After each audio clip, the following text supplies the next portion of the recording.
My name is Sarah, and I've always believed that family is the most precious thing in life. I'm married to my loving husband, Jack, and we have 2 wonderful adult children, our son, Michael, and our daughter, Emily. Michael followed in his father's footsteps and became an engineer, while Emily pursued her passion for art. I couldn't have been prouder of both of them. Emily's artistic career took off quickly after college. She organized exhibitions that drew quite a crowd, and I never missed a single one. I remember her first major show like it was yesterday. The gallery was packed, and Emily's paintings were the talk of the evening. As I walked around the gallery admiring Emily's work, I spotted her talking animatedly with a tall, handsome man. Little did I know then that this man, David, would become her husband and the father of my granddaughter. Their whirlwind romance was a joy to watch. David seemed to adore Emily, and she was happier than I'd ever seen her. They married in a beautiful ceremony just a year after they met, and soon after, Emily announced she was pregnant. I was over the moon at the prospect of becoming a grandmother. When little Sophia was born, I fell in love all over again. She had Emily's dark curls and David's green eyes, a perfect combination of both her parents. It was around this time that Emily made a decision that surprised me. She announced that she was quitting her job to work from home and raise Sophia full-time. "Are you sure about this, honey?" I asked her one afternoon as we sat in her living room, watching Sophia play with her blocks. "Your career was just taking off. I'd be more than happy to help with Sophia if you want to keep working." Emily shook her head, a determined look in her eyes. "I appreciate the offer, Mom, but I want to do this myself. I'm ready to sacrifice my career for Sophia. She needs me right now." I couldn't quite shake the feeling that something was off about this decision, but I respected Emily's choice. After all, she was a grown woman capable of making her own decisions. As the months passed, I noticed that Emily became more distant. Our regular coffee dates became less frequent, and when I called, she always seemed to be busy. As Emily drifted away, I found myself spending more time with Michael and his wife, Lisa. When they had their son, Tommy, Lisa asked if I could help out as a nanny. Of course, I jumped at the chance. And so, I threw myself into my role as Tommy's nanny. It was exhausting but rewarding work, and it helped fill the void left by Emily's absence. Still, I couldn't help but wonder if Emily was upset about the time I was spending with Tommy. I wanted to talk to her about it, but she kept avoiding my calls and canceling our plans. As Christmas approached, I held on to hope that Emily would reach out. I imagined us all gathered around the tree, Sophia opening presents with wide-eyed wonder. But as the days ticked by, that hope began to fade. On Christmas Eve, I sent Emily a message. "Merry Christmas, sweetheart. We miss you and would love to see you tomorrow. Love, Mom." Hours passed, with no response. I tried to focus on the joy of having Michael, Lisa, and Tommy over, but Emily's absence cast a shadow over the festivities. Christmas morning came and still no word from Emily. As we sat around opening presents, I couldn't help but notice the empty spot where Emily, David, and Sophia should have been. "Mom, are you okay?" Michael asked, noticing my distraction. I forced a smile. "Of course, dear. Just thinking about how fast you've all grown up." But inside, I was seething. This wasn't just about missing a family gathering anymore. This was about crossing a line. After the presents were opened and the dinner was cleared away, I turned to Jack. "We need to go see Emily," I said firmly. "This has gone on long enough." Jack knew better than to argue when I used that tone. He nodded, and we began gathering gifts for Emily, David, and Sophia. As we pulled up to their house, I noticed that the curtains were drawn, and the Christmas lights that Emily usually put up were noticeably absent. My heart sank a little more. We approached the front door, arms laden with gifts. Jack rang the doorbell, and we waited. Seconds stretched into what felt like hours before we heard movement inside. The door creaked open, and there stood Emily. My heart nearly stopped at the sight of her. She looked different. Tired, yes, but there was something more. Her eyes, usually bright and full of life, seemed dull and wary. She was wearing long sleeves, despite the warmth of the house, and she held herself as if she was in pain. "Mom? Dad? What are you doing here?" Her voice was barely above a whisper. "Merry Christmas, sweetheart," I said, trying to keep my voice steady. "We missed you at the family gathering, so we thought we'd bring Christmas to you." Emily's eyes darted nervously behind her before she stepped onto the porch, partially closing the door behind her. That's really nice of you, but you shouldn't have come. I'm not feeling well, and I didn't want to get anyone sick." It was then that I noticed the bruise on her arm, partially hidden by her sleeve. My motherly instincts went into overdrive. "Emily, what happened to your arm?" I asked, reaching out to her. She flinched away from my touch, pulling her sleeve down. "Oh, it's nothing. I had a little accident the other day. Slipped in the bathroom. Clumsy me." I exchanged a glance with Jack. We both knew she was lying. "Where's Sophia?" Jack asked, trying to peek inside the house. "We brought her some presents." Emily's face softened at the mention of her daughter. "She's napping right now. But I'm sure she'd love to see you. Maybe she could come visit you tomorrow?" I nodded eagerly, grasping at this olive branch. "Of course. We'd love to have her over." We chatted for a few more minutes, the conversation stilted and uncomfortable.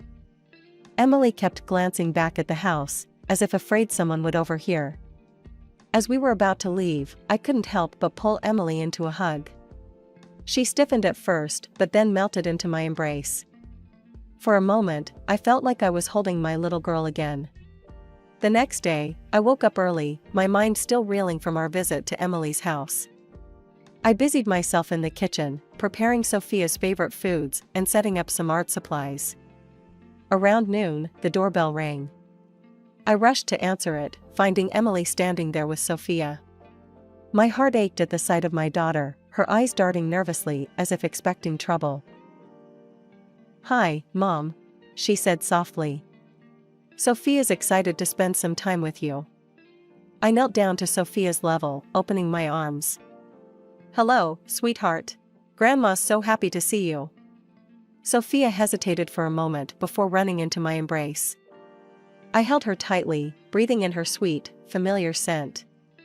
Emily handed me Sophia's backpack. "I've packed some of her things. I'll be back to pick her up this evening, okay?" I turned my attention to my granddaughter, determined to make the most of our time together. "Come on, sweetie. Let's go see what fun things Grandma has planned."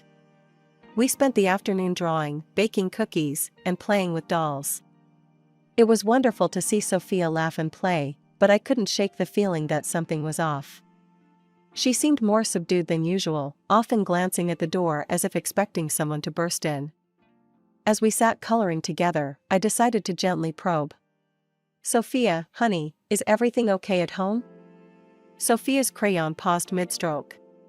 She looked up at me with those big, innocent eyes. "Mommy cries a lot," she said quietly. My heart clenched. "Why does Mommy cry, sweetheart?" Sophia shrugged, returning to her coloring. "Daddy yells at her. He says mean things." I tried to keep my voice calm, even as anger and fear surged through me. "What kind of mean things, Sophia?" "He says Mommy is stupid and can't do anything right. Sometimes he grabs her arms really hard." Sophia demonstrated, gripping her own arm tightly. We sat like that for a while, my mind racing. I knew I had to do something, but I wasn't sure what. I couldn't let Emily and Sophia continue living in fear. As the afternoon wore on, Sophia's play took a disturbing turn. She began acting out scenes with her dolls, making them yell at each other and push each other around. "Sophia," I said gently, "where did you learn to play like that?" She looked up at me, her face serious. "That's how Daddy treats Mommy sometimes." After Sophia's revelations, I couldn't sit idle any longer. I called Lisa, my daughter-in-law, and asked if she could watch Sophia for a few hours. She agreed without hesitation, sensing the urgency in my voice. "Jack, I said, my voice trembling with a mix of fear and determination. We need to go to Emily's house. Now. He nodded, his face grim. I'll drive. The ride to Emily's house was tense, filled with unspoken worries. As we pulled up to their street, I suggested we speak to the neighbors first. Maybe they've heard something, I reasoned. It could give us a better idea of what's really going on. We approached the house next door, and a middle-aged woman answered. Her eyes narrowed as we introduced ourselves as Emily's parents. We're concerned about our daughter, I explained. Have you heard any disturbances from their house? Any arguments or screaming? The woman's face hardened. I haven't heard a thing, she said dismissively. They seem like a perfectly normal couple to me. Her arrogant tone set my teeth on edge, but I thanked her politely. As we walked away, Jack squeezed my hand reassuringly. We were about to knock on Emily's door when we heard it, David's voice, raised in anger. Why did you let Sophia go to your mother's? You know, I don't like her spending time there. My blood ran cold. Jack and I exchanged a look of horror before I jabbed the doorbell, my heart pounding. The shouting abruptly stopped. Moments later, David opened the door, a pleasant smile plastered on his face. Sarah, Jack, what a surprise. What brings you here? He asked, his voice eerily calm. I peered past him, my eyes widening as I saw Emily struggling to her feet. Without a word, I pushed past David and rushed to my daughter's side. Emily, sweetheart, are you all right? I asked, checking her for visible injuries. She nodded weakly, avoiding my gaze. Anger surged through me as I turned to face David. How dare you treat my daughter like this? I hissed, my voice low and dangerous. I know what's been going on here, and I won't stand for it any longer. David's facade cracked for a moment before he regained his composure. I think you've misunderstood, Sarah. I'm simply trying to raise my wife properly. She can be quite difficult sometimes, you know. Raise her? I spat. She's your wife, not your child. And there's nothing proper about abuse. David's eyes narrowed. Why don't we ask the neighbors? They'll tell you everything's fine here. In that moment, I realized the horrifying truth. The neighbors were complicit in this abuse, turning a blind eye to Emily's suffering. I think it's time for you to leave, David said coldly. I need some time to cool down. We can discuss this misunderstanding later. Before I could protest, he was out the door, leaving us alone with Emily. As soon as he was gone, Emily broke down. Through her tears, she began to reveal the full extent of her ordeal. David had forced her to quit her job, isolated her from family and friends. He controlled her every move, checking her phone and taking away her car. He told the neighbors I was a bad wife and mother, she whispered. That he was raising me to be better. They all believed him. I became an outcast in my own neighborhood. My heart shattered as I listened to my daughter's pain. I held her tightly, vowing silently that I would do whatever it took to get her and Sophia out of this nightmare. He's gone to get more alcohol, Emily said, fear creeping into her voice. He'll be back soon. As we began to plan our next move, I knew we were in for a fight. But looking at my daughter's bruised but hopeful face, I knew it was a fight worth having. No matter what it took, we would free Emily from this cycle of abuse and bring her home where she belonged. I turned to Emily, my voice firm but gentle. Sweetheart, I want you to pack your things and Sophia's. You're coming home with us. Emily's eyes widened with a mix of hope and fear. But Mom, what about David? He'll be so angry. Jack stepped forward, his jaw set with determination. That's his problem, not yours. I'm your father, and I'll protect you. Both of you. With trembling hands, Emily began to gather their belongings. I helped her, moving quickly and efficiently, knowing time was of the essence. Within minutes, we had packed the essentials into 2 suitcases. As we left the house, I could hear murmuring voices. A group of neighbors had gathered near the gate, their eyes following us with disapproval. An elderly woman stepped forward, her face pinched with judgment. You should be ashamed, she spat at me. You've raised your daughter poorly. She should be grateful that her husband tolerates her and takes care of her and the child." Anger surged through me. Without a word, I gently took Emily's arm and pushed up her sleeve, revealing the dark bruises that mottled her skin. "Is this what you call taking care?" I asked, my voice ringing out in the sudden silence. "Would any of you like to be raised like this?" The neighbors' faces flushed with embarrassment, and they quickly dispersed, avoiding eye contact. We hurried to the car, Jack helping Emily with the suitcases, while I kept watch. Just as we were about to leave, I spotted a familiar figure running towards us. "David," I gasped. He was red-faced with rage as he reached the car, immediately grabbing for Emily. "What do you think you're doing?" he snarled. Before I could react, Jack was there, pushing David away from the car door. "Don't you dare touch her," he growled. "Stay away from my daughter." David's eyes darted between us, his fists clenching and unclenching at his sides. The situation was escalating quickly. "We need to call the police," I said, pulling out my phone with shaking hands. As I dialed, Jack ushered Emily into the car. We quickly locked the doors, our hearts pounding as David circled the vehicle like a predator. "You can't take her," he shouted, kicking the car in frustration. "She's my wife." I spoke calmly to the 911 operator, explaining the situation while keeping an eye on David's increasingly erratic behavior. Emily sat in the back seat, her face pale with fear. "It's okay, sweetheart," I reassured her.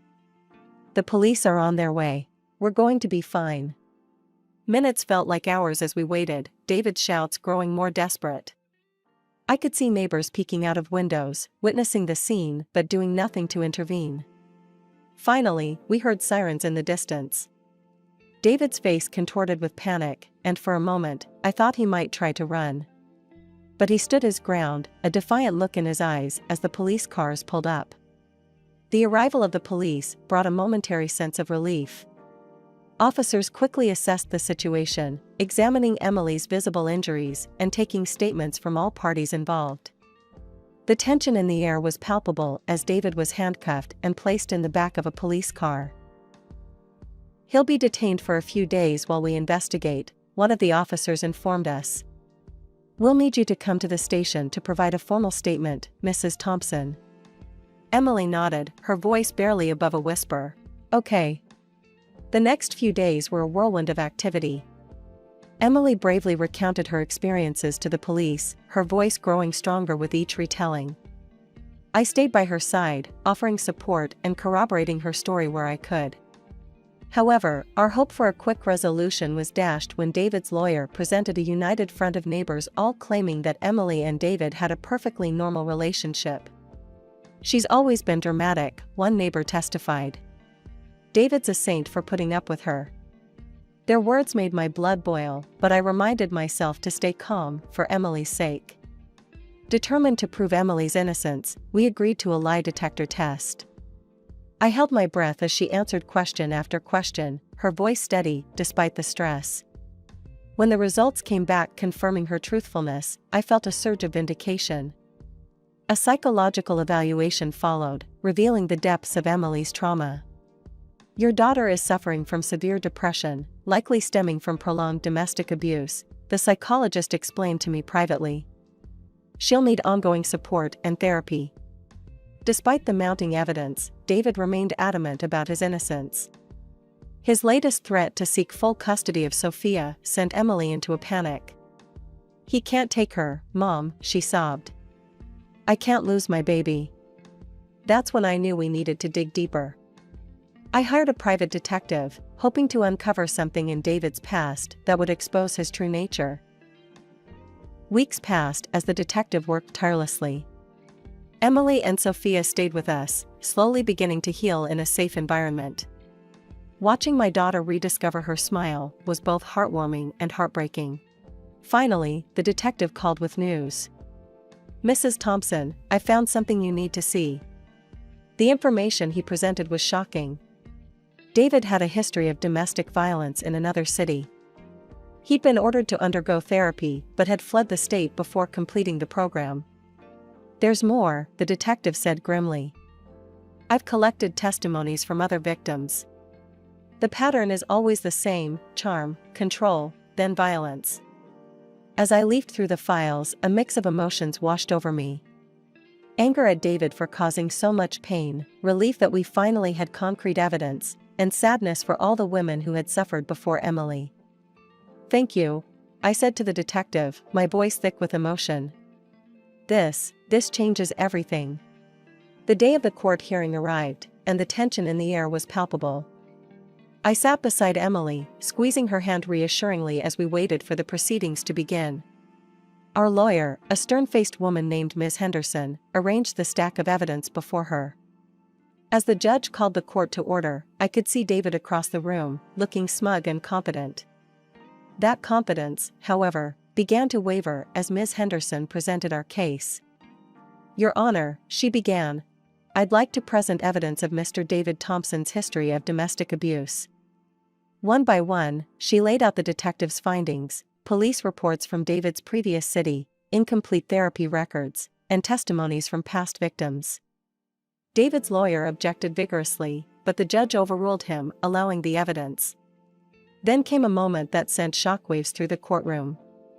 Ms. Henderson called forward a witness, Sarah, David's ex-girlfriend from 7 years ago. Sarah's voice trembled as she recounted her experiences. "He would fly into rages over the smallest things. The bruises. I had to cover them with makeup every day." Next, Ms. Henderson presented Emily's lie detector results and psychological evaluation. "As you can see, Your Honor, Mrs. Emily Thompson's account has been verified by multiple professional sources." The coup de grace came in the form of voice messages David had left on Emily's phone. His threatening voice filled the courtroom. "If you ever try to leave me, I'll make sure you never see Sophia again." Just when I thought we'd presented everything, Ms. Henderson surprised us all. "Your Honor, we have one more witness. With the court's permission, I'd like to call Sophia Thompson to the stand, accompanied by her child psychologist." My heart clenched as I watched my 5-year-old granddaughter walk to the front of the courtroom, her small hand clasped in the psychologist's. Sophia's eyes were wide, but her voice was clear as she spoke. "Daddy would yell at Mommy a lot," she said. "He would push her and say mean things. It scared me." Then came the moment that left the entire courtroom in stunned silence. Sophia's psychologist presented a video to the court, a shaky, dimly lit clip that Sophia had recorded on her mother's phone one night when she'd been woken by shouting. In the video, David's enraged voice could be clearly heard, along with the sound of something shattering and Emily's frightened pleas. As the video ended, I could see tears in the judge's eyes. David sat slumped in his chair, all pretense of innocence gone. The judge's verdict came swiftly and decisively. David was sentenced to prison for domestic abuse, with mandatory counseling. Emily was granted a divorce, awarded 50% of their shared property, substantial financial compensation, and full custody of Sophia. David was barred from any contact with Sophia until she turned 18, and even then, only if she chose to see him. As the gavel fell, I felt a wave of relief wash over me. Emily collapsed into my arms, sobbing, not from fear this time, but from sheer relief. "It's over, Mom," she whispered.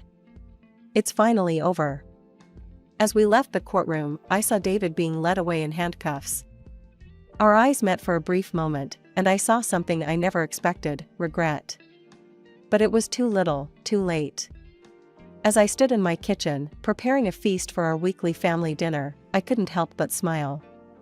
The house was filled with the cheerful noise of my grandchildren playing, the aroma of roasting chicken, and the gentle hum of conversation from the living room where Emily and Michael were catching up. It had been 6 months since the court hearing, and the change in our family was palpable. The dark cloud that had hung over us for so long had finally lifted, replaced by a warmth and joy that I had feared we might never experience again. Emily and Sophia had moved in with Jack and me after the trial. At first, I worried it might be challenging for all of us to adjust, but those fears quickly dissipated.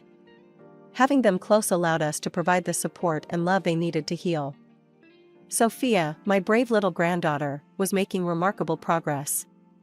The nightmares that had plagued her in the early days after leaving David had become less frequent. Now, more often than not, I would hear her giggling with her cousin Tommy as they played elaborate make-believe games. "Grandma, look!" Sophia called out, running into the kitchen with a drawing in her hand. "I made this for you." I wiped my hands on my apron and knelt down to examine her artwork. The page was filled with bright colors, a stark contrast to the dark, scribbled drawings she had produced in the months following the trial. This picture showed our family, stick figures with big smiles, standing in front of a yellow house with a rainbow arching overhead. "It's beautiful, sweetheart," I said, pulling her into a hug. "Why don't we hang it on the fridge?" As I stood up, I caught sight of Emily watching us from the doorway, a soft smile on her face. The change in her was just as remarkable as Sophia's. The haunted look in her eyes had faded, replaced by a spark of life that grew brighter each day. "Need any help, Mom?" she asked, stepping into the kitchen. "You can set the table if you'd like," I replied, gesturing to the stack of plates on the counter.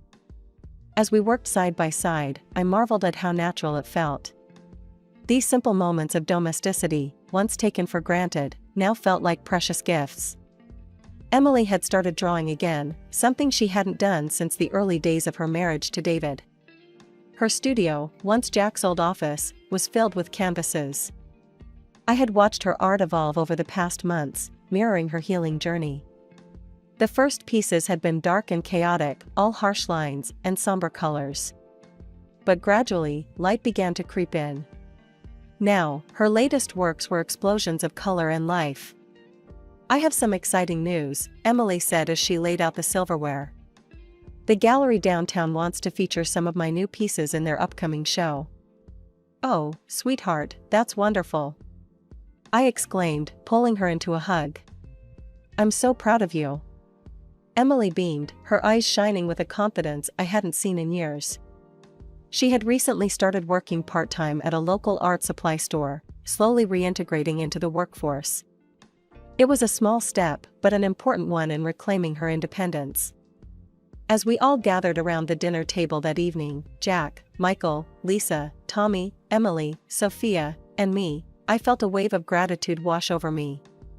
The road to this moment had been long and painful, but looking at the smiling faces of my family, I knew it had been worth every struggle.